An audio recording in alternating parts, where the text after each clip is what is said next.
Microdiscectomy surgery. What is this procedure? How much time it will take? What is the recovery? And what should you know about this surgery? Yes, microdiscectomy, there is a small cut. It creates a big relief. Many of the patients suffer with back pain. That back pain radiates to the lower limb.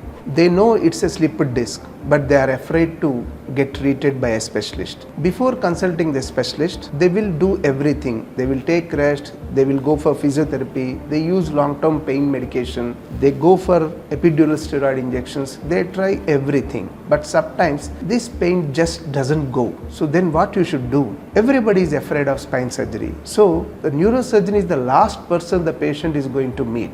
But that is the wrong thing. You have to then see neurosurgeon first, because he is the right person to tell you whether the patient requires surgery or not. So if he says about surgery, so don't be afraid of it.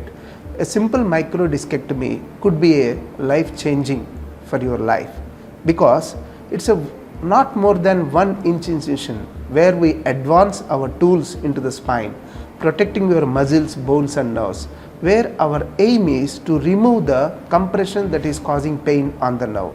A part of the disc or sometimes the whole disc can be removed with small incision in less than 2 centimeters. Immediately you will have pain relief. The patients are going to walk on the same day and can be discharged on the next day. But you have to follow a strict rehabilitation program to get the best benefit out of this surgery. And you can resume your life within 1-2 weeks, and you can do everything and get back to your physically active life in a period of 4 to 6 weeks. Like, comment, and subscribe for more health updates.